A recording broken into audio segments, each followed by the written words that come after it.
Swayam Prabha. Digital India. Educated India.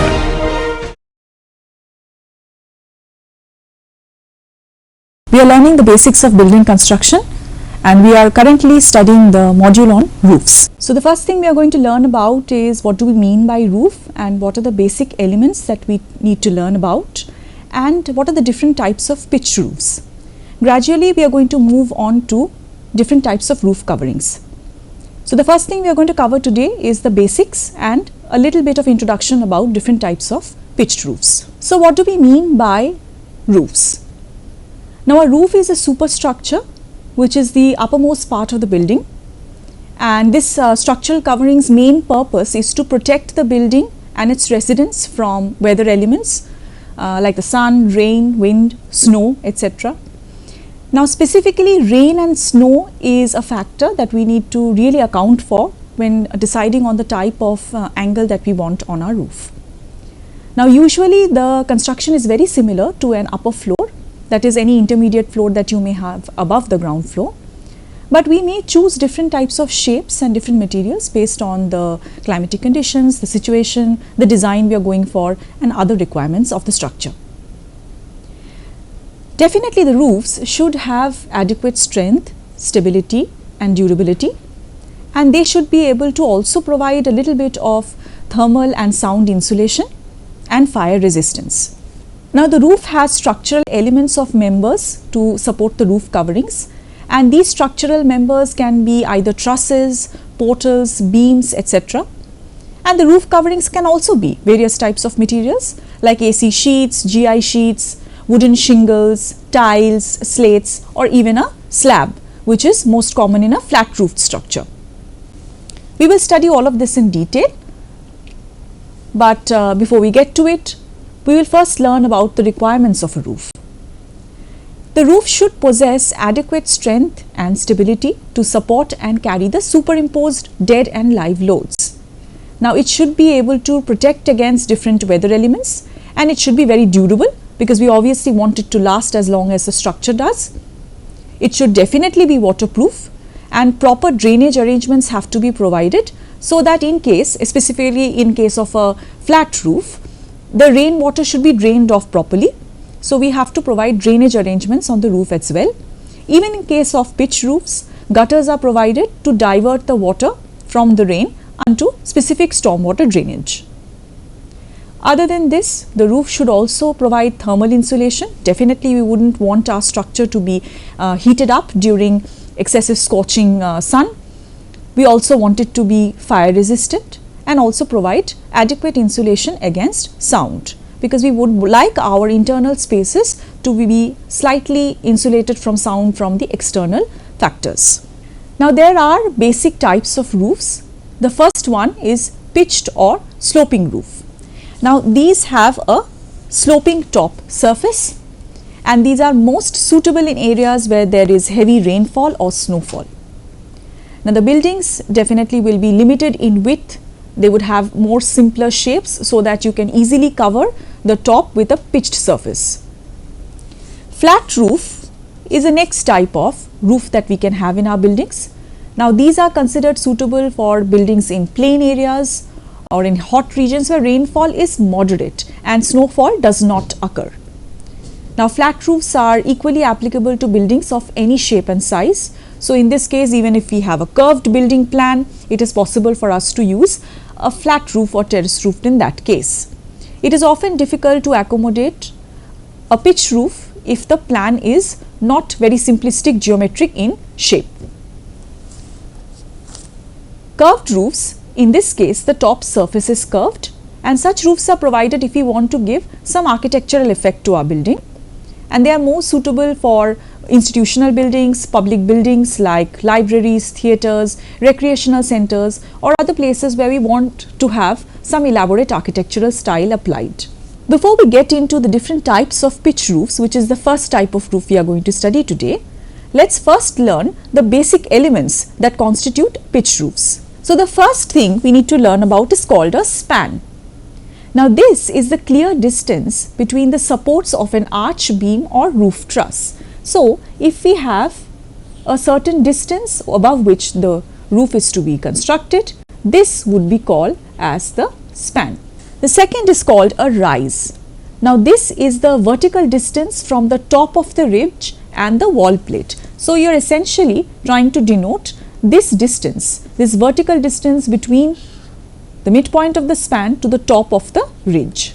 So this is called a rise. The pitch is the inclination of the sides of the roof to the horizontal plane. It may be expressed in terms of degrees or as a ratio of rise to span. So basically we are talking about the angle. The next is called a ridge. Now it is the apex line of the sloping roof. It is the edge where the inclined surfaces meet at the top of a slope. So this would be the ridge line. So where the slopes will meet on the top, that will be known as the ridge. The next is called eaves. It is the lower edge of the inclined roof surface. The rainwater from the roof surface drops down through the eaves. The hip is the ridge formed by the intersection of two sloping surfaces where the exterior angle is greater than 180 degrees. Just the reverse of a hip is called a valley. It is formed by the intersection of two roof surfaces making an external angle less than 180 degree. So valley, and this is the hip. The hip end is a sloped triangular surface which is formed at the end of the roof. So this is the hipped end. The verge is the edge of a gable which is running between the eaves and the ridge. The ridge piece, ridge beam or ridge board, it is the horizontal wooden member in the form of a beam or board which is provided at the apex of a roof truss. It supports the common rafters fixed to it. So that means internally, if we cut a cross section of this roof structure, the member which is running along the ridge at the top or the apex of this roof truss, and this is where we will be receiving the common rafters which are placed at 90 degrees to this ridge line, that is called the ridge beam, ridge piece or ridge board.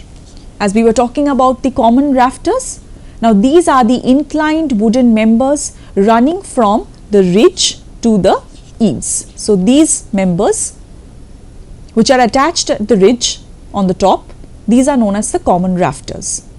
Now they are beveled against the ridge beam at the head and are fixed to purlins at the intermediate point. So between the ridge and the eave, if the distance is much larger, we might require some intermediate wooden members which are running parallel to the ridge.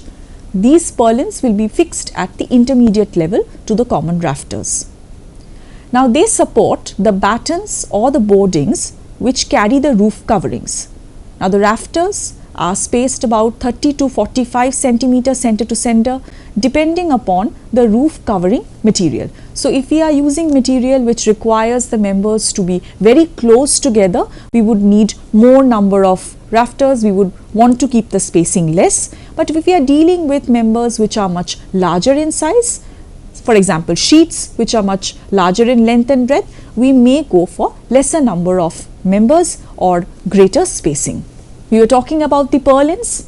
Now these are the horizontal wooden or steel members which are used to support the common rafters of a roof when the span is large. Now purlins are supported on the trusses or on walls. The hip rafters, now these are the sloping rafters which form the hip of a sloped roof. That means the rafters which are being used at the hip end will be known as the hip rafters. Now they run diagonally from the ridge to the corners of the wall to support the roof coverings. So if you are looking at the hip end which is here, these are going to run diagonally from the ridge to the ends, corners where we have to support. Now they also receive the ends of the purlins and ends of the jack rafters. Similarly, the valley rafters are those which are the sloping rafters that run diagonally from the ridge to the eaves for supporting the valley gutters. Now they receive the ends of the purlins and ends of the jack rafters on both sides. Since we are talking about the jack rafters, what are these?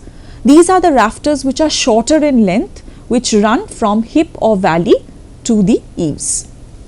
The eaves board or fascia board is a wooden plank or a wooden board to the feet of the common rafters. So, this is what we will be running at this level near the eaves point.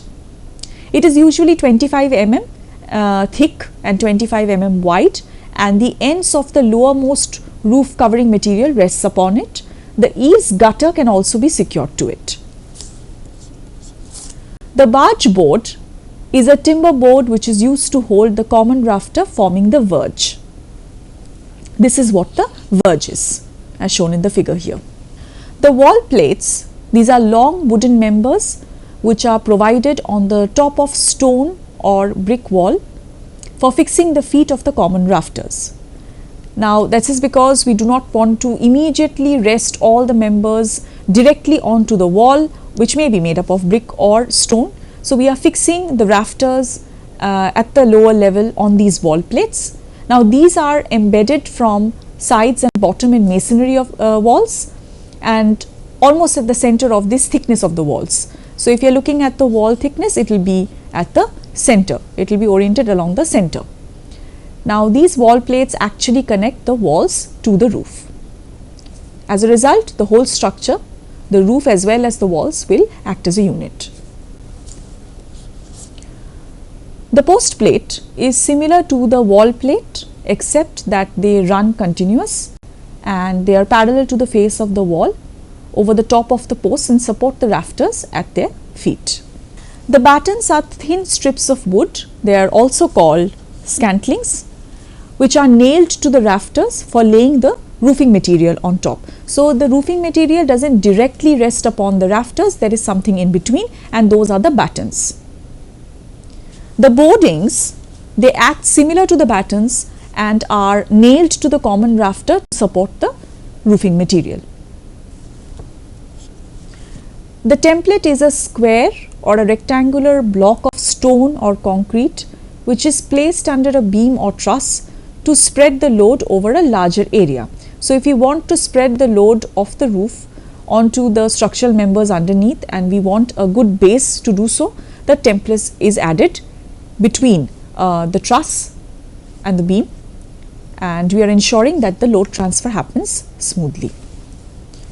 The cleats are short sections of wood or steel which may be made up of angle iron, which are fixed on the principal rafters of trusses to support the purlins.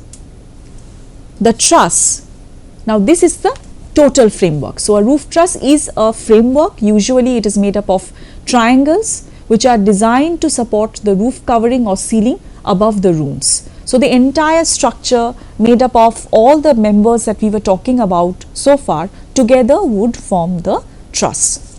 Now, let us start getting into the different types of pitched roofs. Majorly, we can divide them into three types. The first is the single roof. This have only rafters which are secured at the ridge and the wall plate. So, ridge at the top and wall plate at the bottom. So, these are only made up of rafters and they are used when the span is less and no intermediate support is needed for the rafters. In double roof, the rafters are supported using purlins which are placed at intermediate points. They are used when the span exceeds 5 meters. So, if the span is such that the rafters will be requiring some intermediate support in between, we have to introduce a purlin. Now, the function of the purlin is to tie the rafters together and to provide intermediate supports. A triple membered or trussed roof has 3 sets of members. The first is the common rafter. The second is the purlin, which is basically supporting the common rafter at an intermediate level, and the trusses. Now, these are the triangular frameworks which are being spread across the room to take the support from the wall structure and to give support to the roof covering on top. Now, a trussed roof provided when the length of the room is very large and there are no intermediate walls or partition to support the purlins. Now obviously the purlins are not going to rest without some support underneath, but if we have a span which is large and we do not have any support members throughout the span within the room, in that case we will require trusses. Now the trusses, the spacing of it will depend upon how much length of the room we are dealing with. The type of truss that we are selecting will also depend upon what is the span that we are dealing with. So different trusses are available, we will learn about that in detail. So different trusses are suitable for different situations depending upon the span, the length of the room, and also the amount of load that is coming due to the roof material that we are using. What is the material that we are using to make the trusses? It's timber or it is steel. Many such factors will determine the spacing of the trusses. Now in totality, if we have 3 members in a particular type of pitch roof, that is we have the trusses, we have the rafters and we have the purlins, then in that case it is a triple member or trussed roof.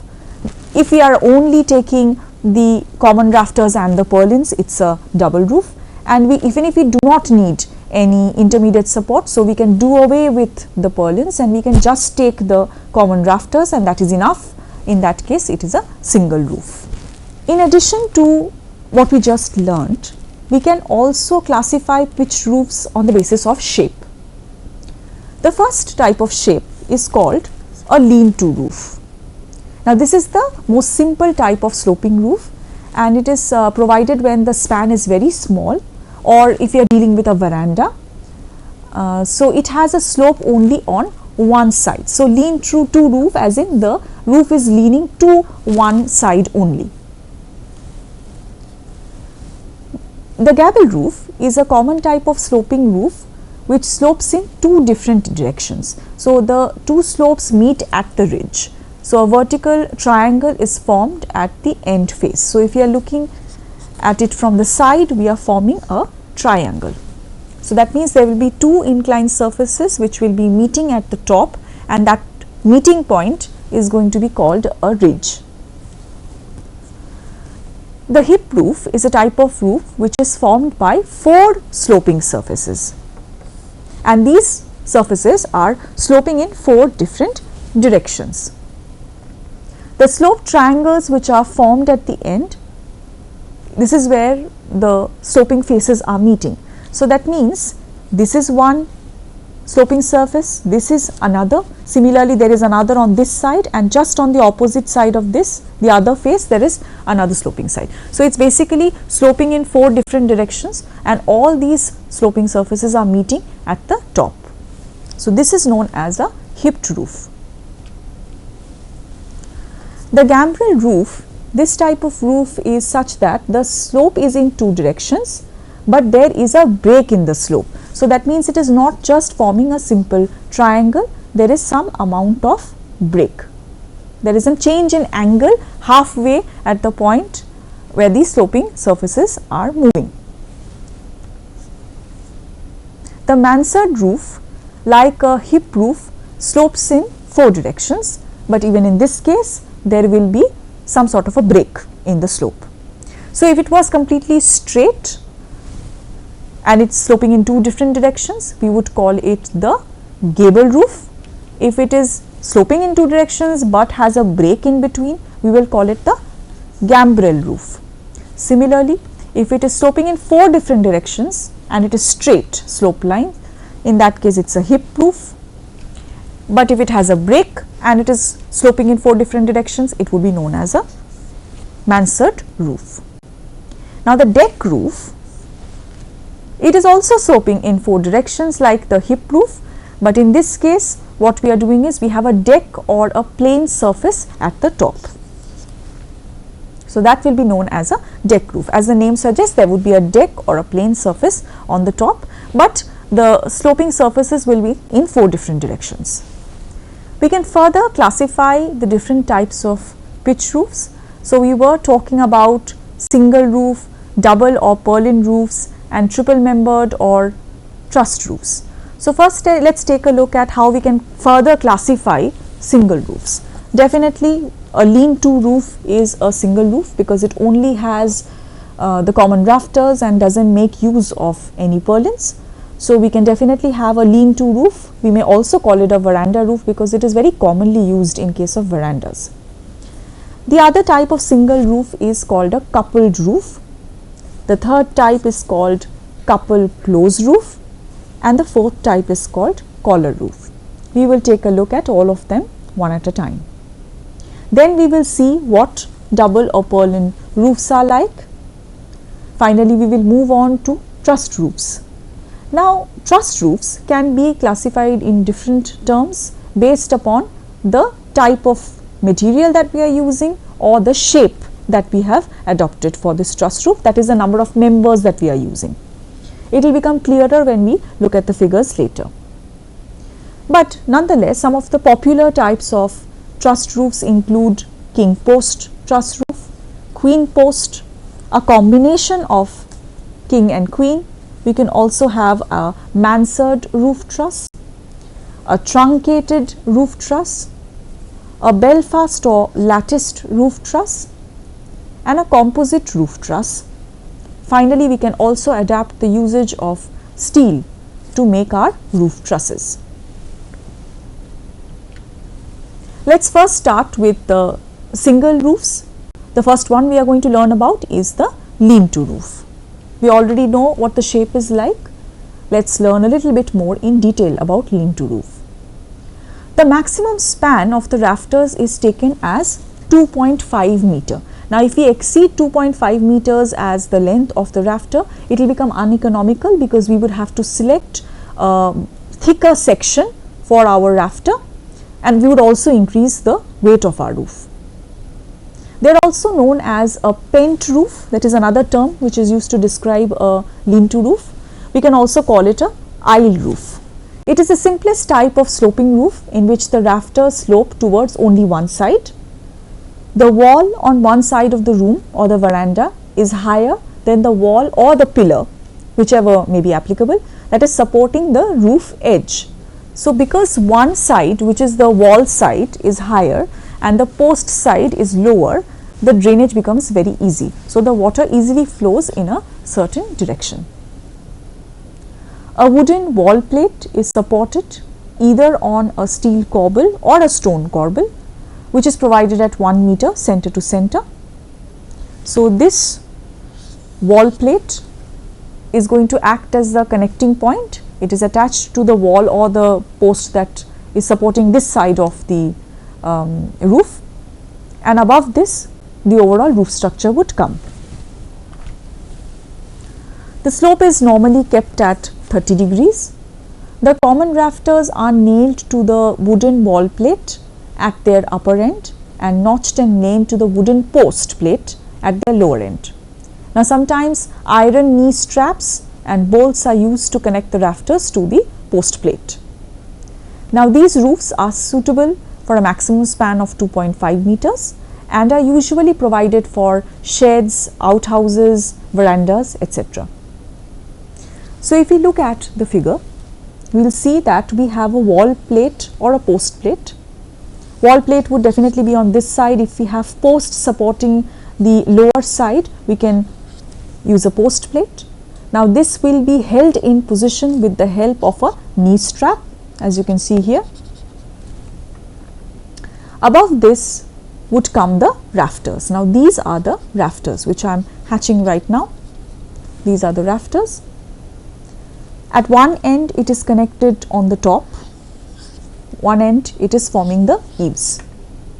Now, these rafters will not directly receive the roof covering. First, we are going to have some battens which are spaced out depending upon the type of roof covering that we have selected. We were discussing this when we were talking about the different terms associated with pitched roof. Now, above this battens, we are going to have the roof covering of our choice.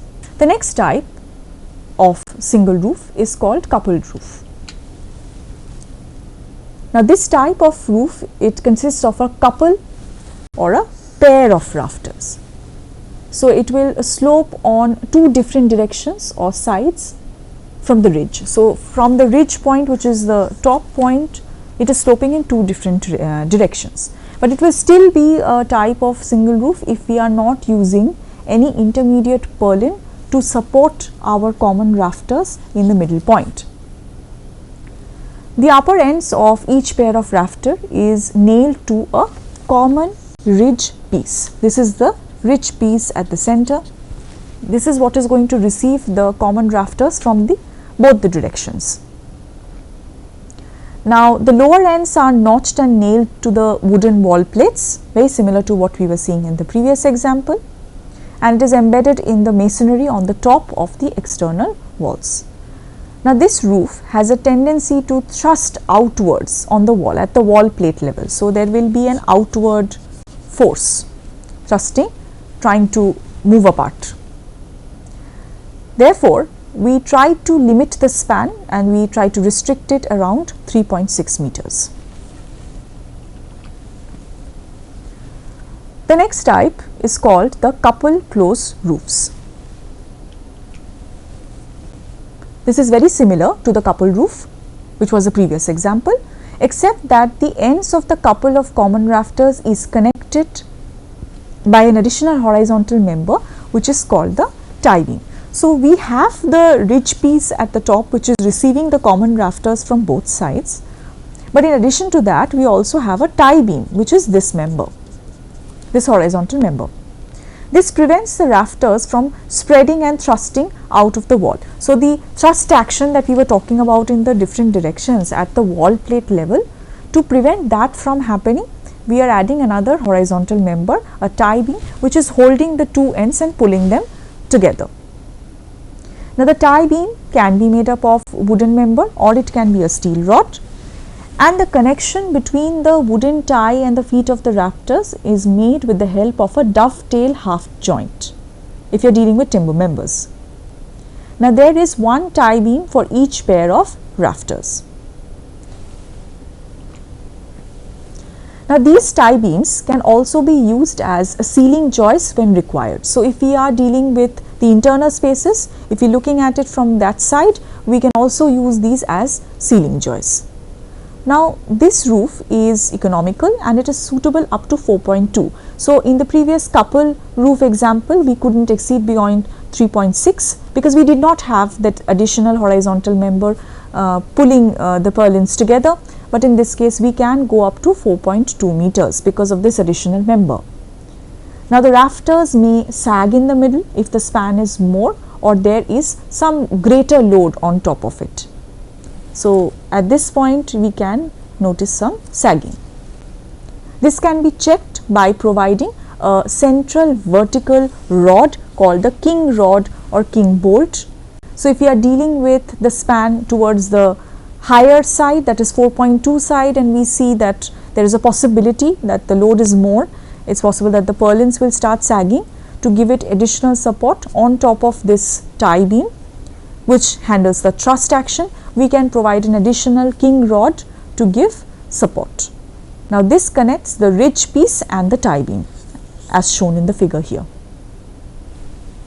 So, that was the couple close roof. The last type of single roof we are dealing with is called the collar roof. Now, as the couple close roof has a tendency to sag, we just talked about it, which is why we need a king post to support it. Now, the collar beam roof is used to address this problem. So, instead of having a vertical rod, in this case we can have a collar beam, which gives this type of roof its name, the collar roof. Now, it is similar to the couple close roof, with the only difference being that the tie, instead of being placed at the feet of the rafter, is raised up. So, we are not at the wall plate level anymore, we are slightly above that, and that forms the collar beam. Now, the tie beam is raised and fixed at about 1/3 to half of the vertical height from the wall plate towards the ridge. So, we are slightly elevating this tie member, placing it at a greater height between the ridge and the wall plate level, and that is what is called a collar beam.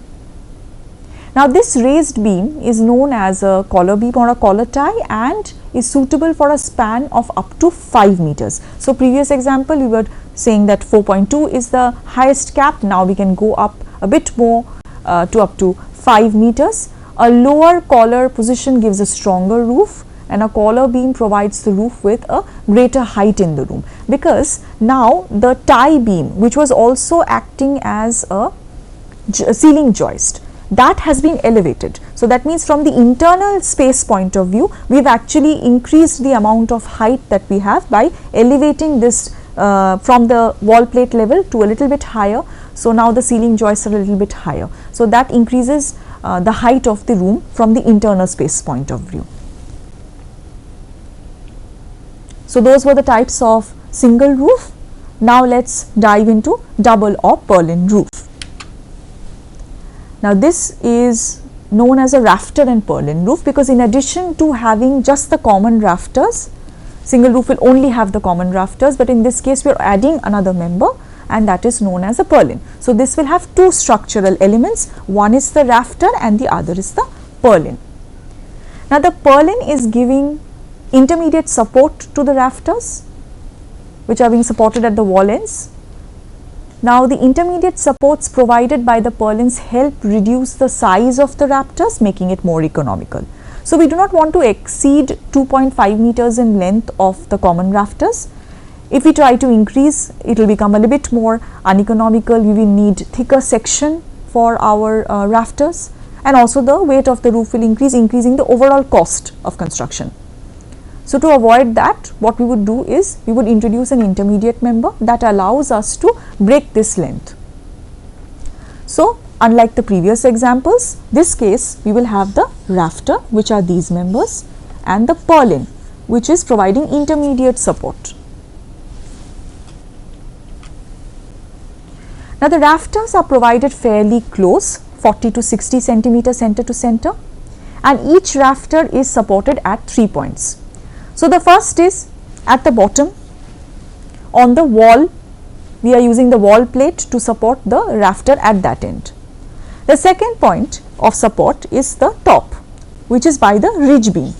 So that means definitely we are having one contact at the wall plate level, one contact at the ridge beam. This was also there in the previous cases, but in this case what we have done is we have added another central support, that is the purlin.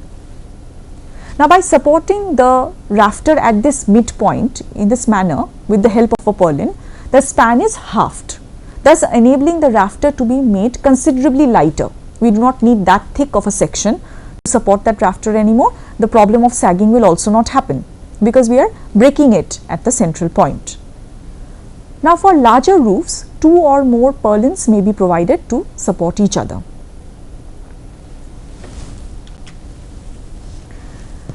The truss roofs, which is a third kind.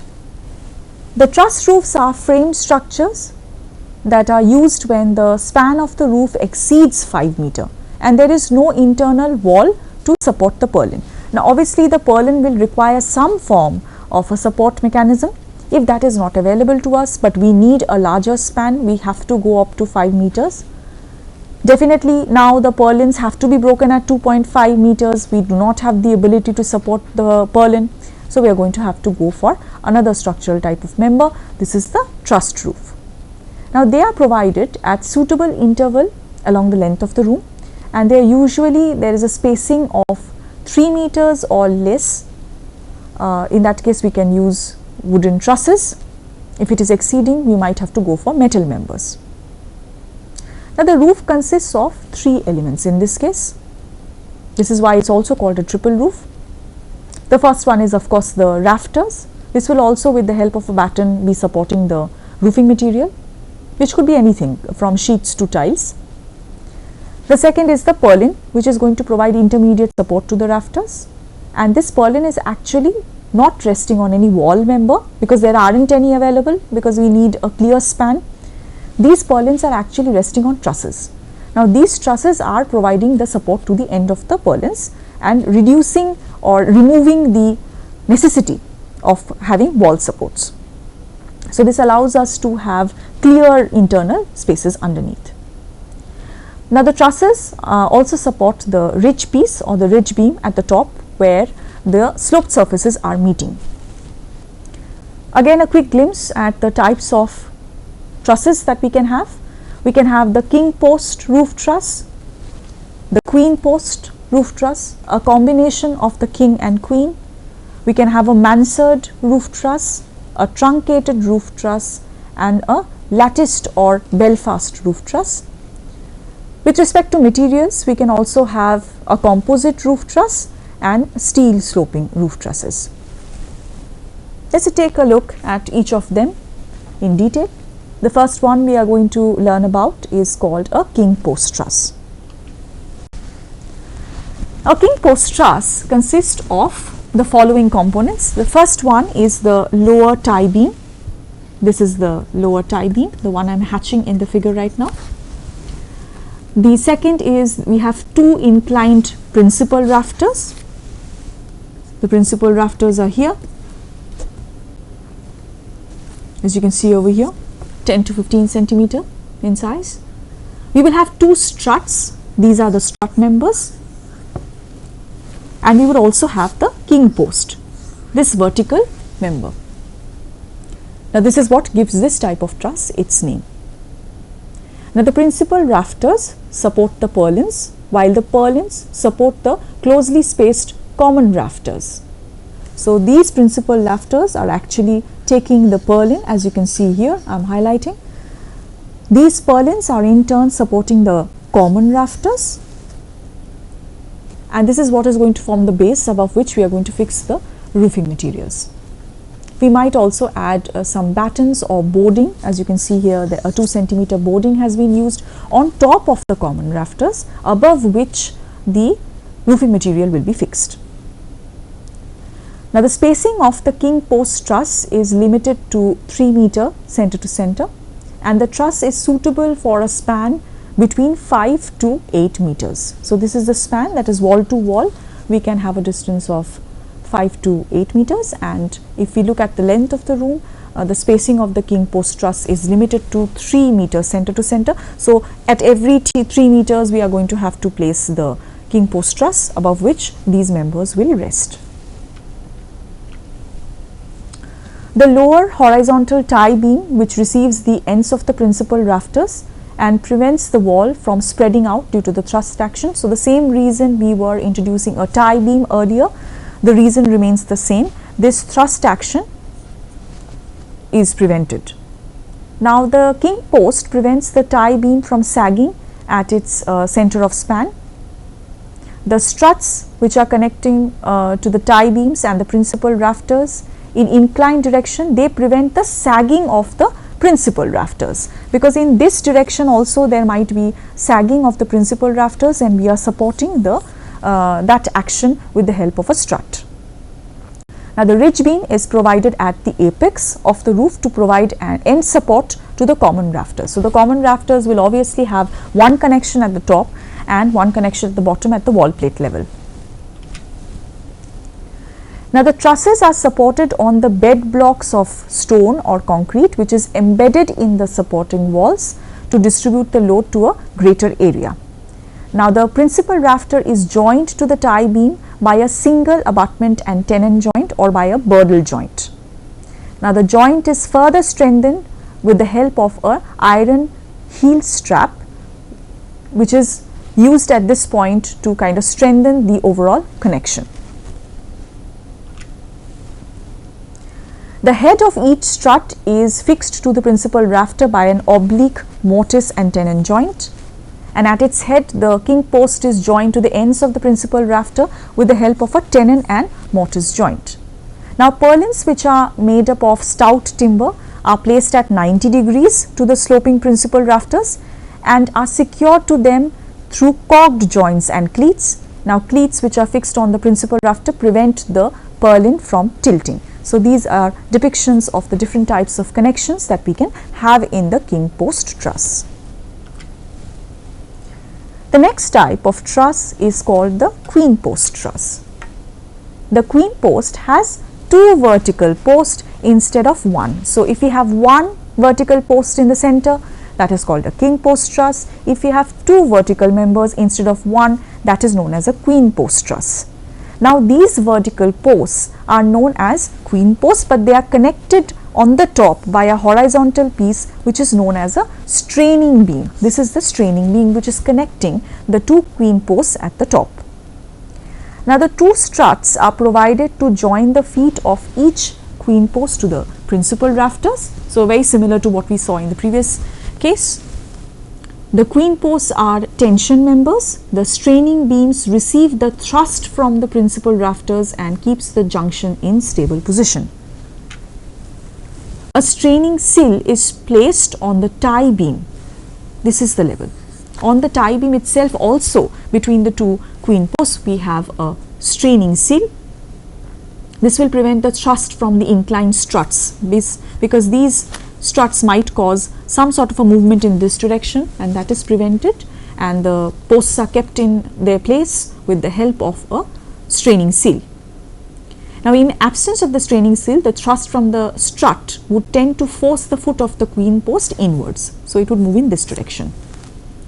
Now the head of the queen post is made wider, and the head of the principal rafters and the end of the straining beam are tenoned into it. It has to be made slightly wider because it's actually receiving two different members in different direction. We have the straining piece coming in and we have the strut meeting, so it has to be wide enough to receive those joints.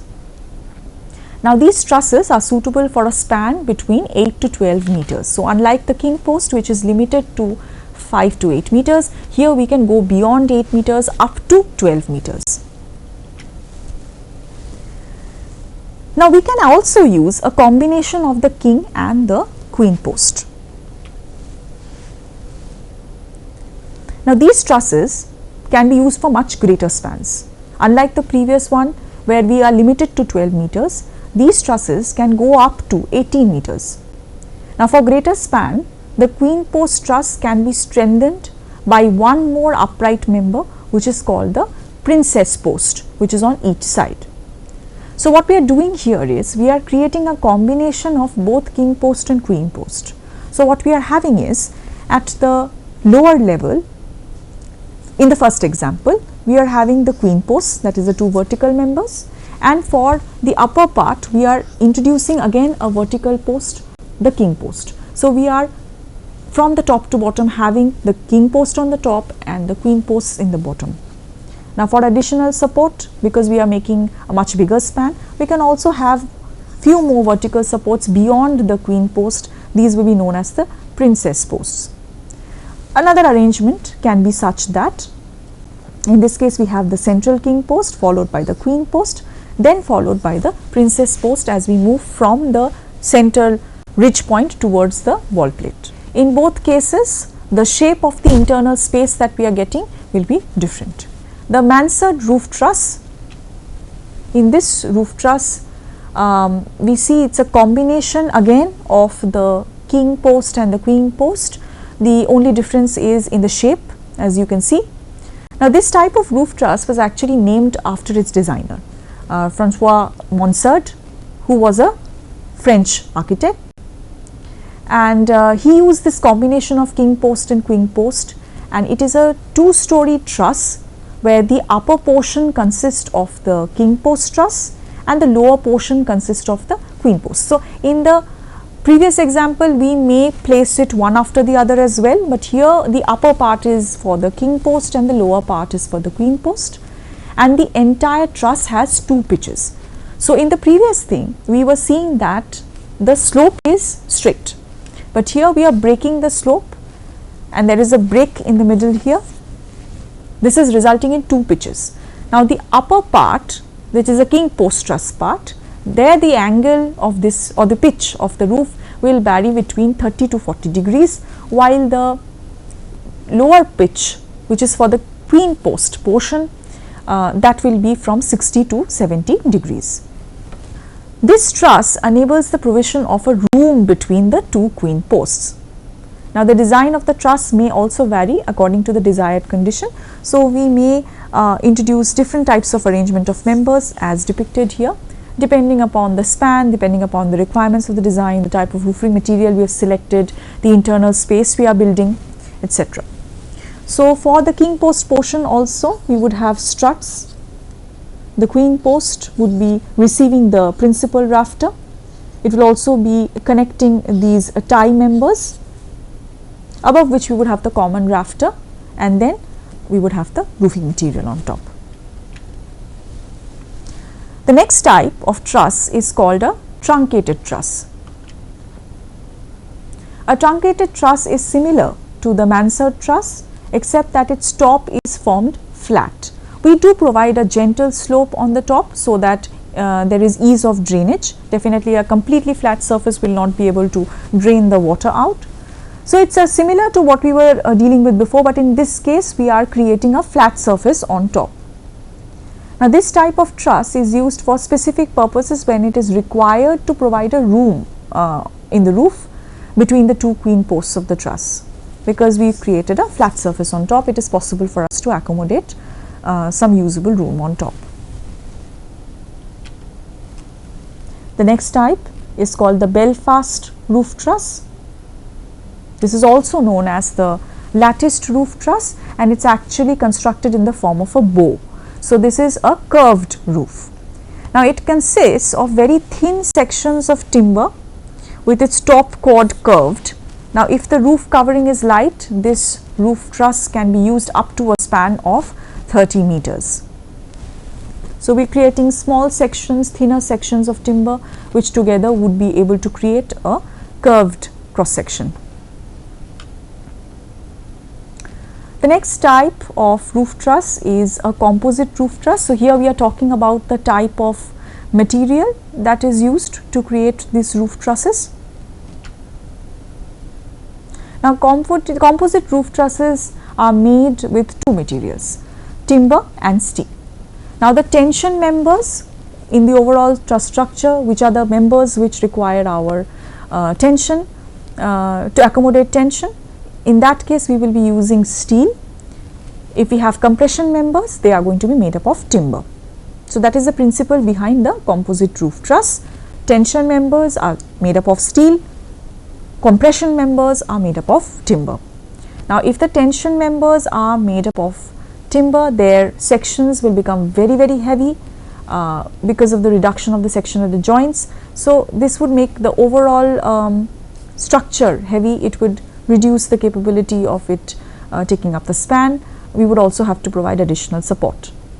Now, the joints in composite trusses should be such that the cast or forged fittings can be easily used. Now, composite trusses can be applied to different shapes. So, we can have a composite king post truss. We can also have a composite collar and tie truss. So, here we can have a raised collar and tie rod.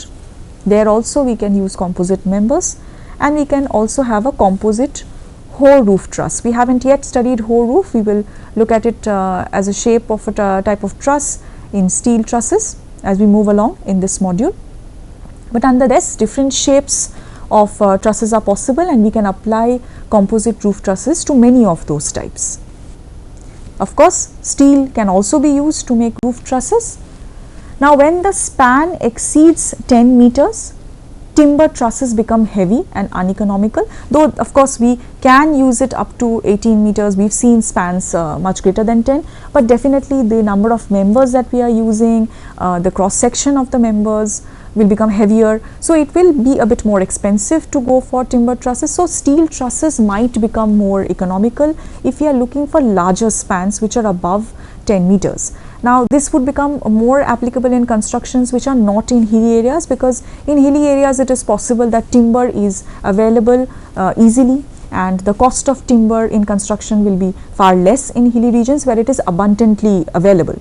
In that case, we may still use timber trusses for slightly more spans, but in general, if we are dealing with spans greater than 10 meters, it is far more economical to switch over to steel trusses.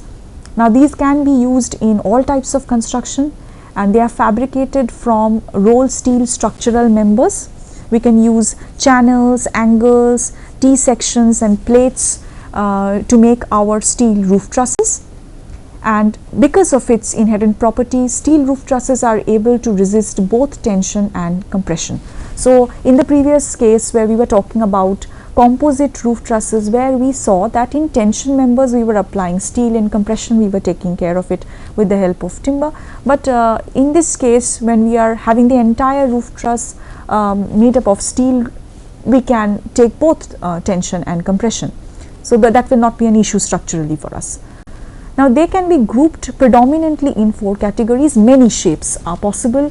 The design possibilities are far more than what we saw in the timber trusses, but overall we can categorize them into 4 types.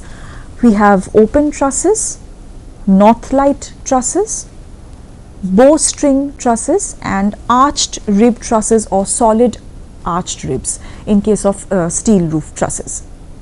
So what we are seeing is basically we are using different types of steel members to make the tie, to make the posts, the rafters above which we are fixing the struts and the roofing materials, etc.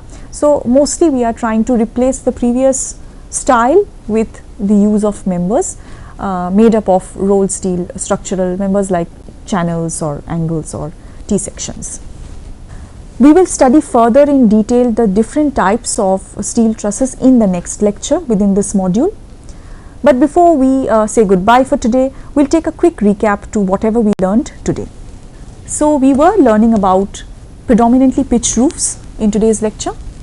First of all, we learned different terminologies which are associated with pitched roofs, which were quite a few in number. We're not going to take a look at all of them, but we know what are the ridge, the wall plate, the eaves, what do we mean by rafters, purlins, posts, tie beams, etc.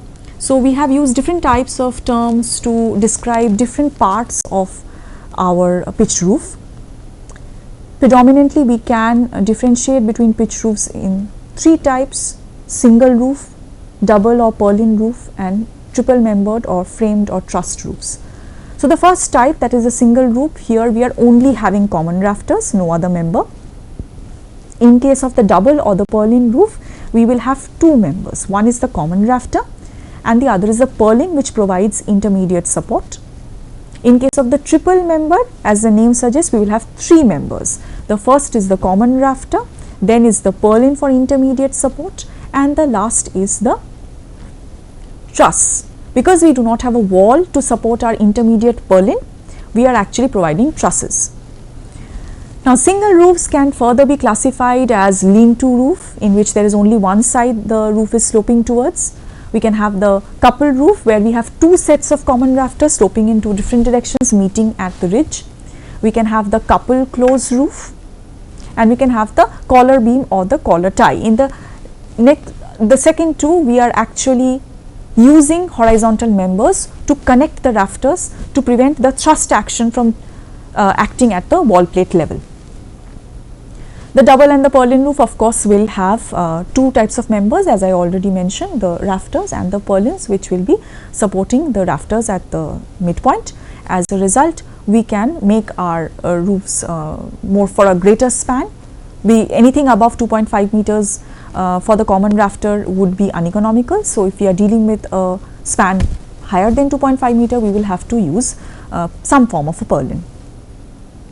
Now the triple member or the truss roof, in this case we can have several subcategories. The king post truss, which has one central post. The queen post truss has 2 vertical members, a combination of the king and queen. In this case, of course, we can have the king maybe at the top level and the queen at the bottom, or we could have the king and queen side by side. We can also add a princess post at the sides. The mansard roof truss, again similar to the previous example, but in this case what we are doing is we are breaking the pitch. We have the truncated roof truss, the lattice roof truss. Then of course, on the basis of materials, we can have a composite roof truss where the tension members are made up of steel and the compression members are made up of timber, and we can go for completely steel roof trusses. Again, we can have various types of shapes in this particular type, which we will study in detail in the next lecture. But here what we are doing is we are using rolled steel structural members from angles or from channels, and we are using that to make our truss structure. So these are some of the references that we can use to study for tuning in today. So we are studying a new module right now in basics of building construction. We've started with our roofs. We've studied a lot about pitched roofs, and we're going to continue this discussion in the next lecture. Thank you so much. See you soon.